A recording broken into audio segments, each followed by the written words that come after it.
Hello,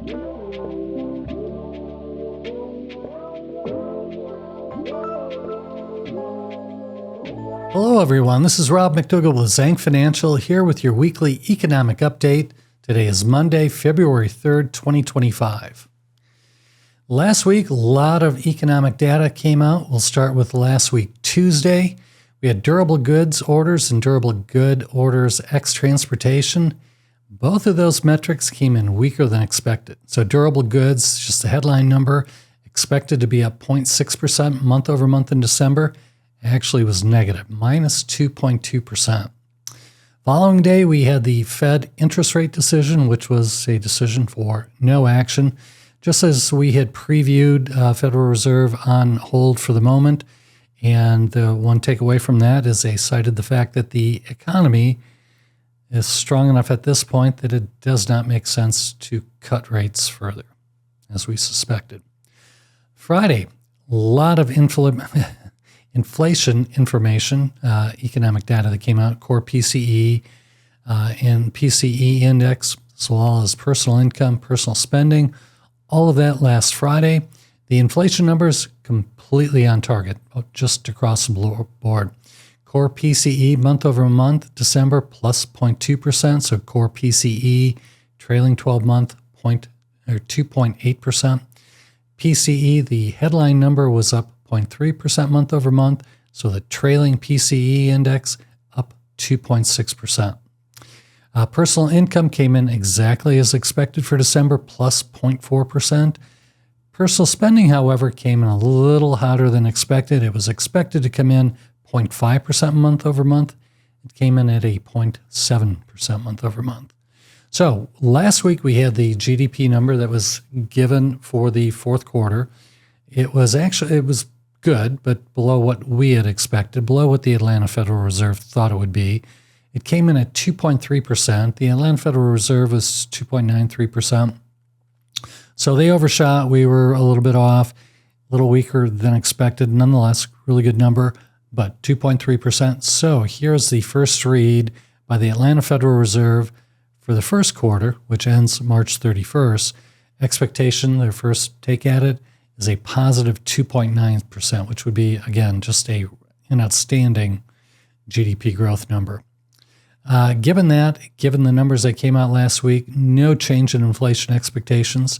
The current 10-year expected average inflation is 2.42%, 1 basis point better than the week before. The Fed funds rate, in terms of what the expectations are, there is a March meeting. The March meeting is on March 19th.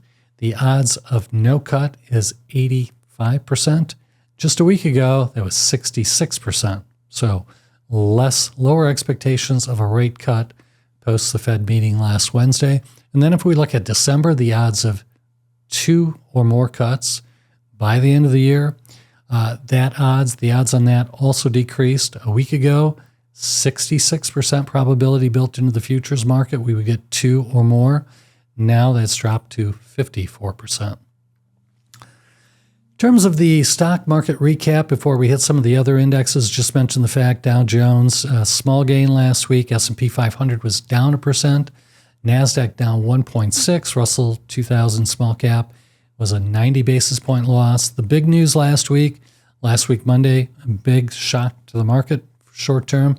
That really hit the AI names, and in particular, the semiconductor providers.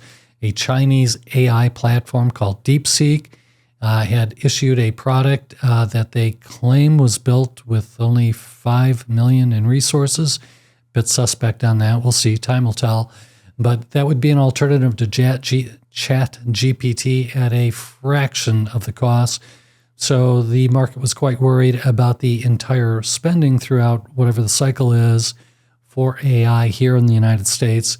So as a result of that, Nvidia, the biggest proponent, or I should say the biggest beneficiary in terms of market cap from AI directly, their shares dropped 17% last Monday. And by the end of the week, it recovered just a little bit, but for the week was down nearly 16%. Now, Nvidia, that was very negative last week, but in terms of the earnings that were released for S&P 500, actually, again, very positive. So we've had about 40% of the S&P 500 that have now announced their earnings for the fourth quarter. And out of those, 77% have announced EPS above expectations. That's higher than the 10-year average.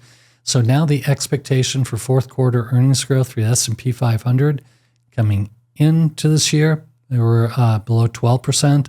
Last week, the expectation was 12.3%. And now, based on, again, nearly 40% of the companies reporting so far, 77% beating, the expectation is earnings growth in total plus 13.2% for the fourth quarter. That should by itself be very positive for U.S. equities. So in terms of the equity markets, both domestic, international, I already mentioned the Dow barely up, S&P 500 down 1%, but within that, in the S&P, certainly the Nvidias of the world, the Magnificent Seven, didn't fare that well. Apple did, but the rest not so much. So last week, U.S. growth stocks down 1.8%, value actually up 0.2%, large cap in the U.S. down 1% last week, small cap minus 0.6%. World markets, or developed market and emerging market, both better outcomes in the U.S. last week. The developed markets ex-U.S. up about 60 basis points, emerging markets up 30. U.S. fixed income market, certainly a flight to fixed income last week with some concern over the stock market and the Magnificent Seven. So we did see a rally in U.S. fixed income markets. The 2-year yield was down 6 basis points. The 10-year was down 9, which led the Bloomberg U.S. Aggregate Bond Index to increase by 44 basis points last week. So let's take a look at this week. In terms of economic data that'll be released, the ISM manufacturing number, this will be a good one. It's being released today, Monday. So last month of December, it was at 49.3. This is, as I've often mentioned, scaled at 50. So above 50 means that we're expanding, below it's contracting. So the manufacturing index over the last 18 months has been up precisely 1 month above 50. For the month of January, it's expected to be at 49.8, so very close to that break-even point. I'll just pick out a couple of the others this week that we think might be impactful. There's plenty of other economic data being released, but ISM services, which has conversely been consistently above 50. Month of December, that was at 54.1. It's expected to be in line with that for January at 54.2. Thursday, jobless claims. Last week, if I didn't mention, was upside surprise in that the jobless claims are only 207,000. That was lower than expectations. The expectation for this week, being reported on Thursday, 215,000 new unemployment claims. And the big day this week, as often the case, will be Friday. Non-farm payroll, average hourly earnings, consumer sentiment, unemployment rate. Non-farm payrolls, month of December was another surprise to the upside. 256,000 jobs were added.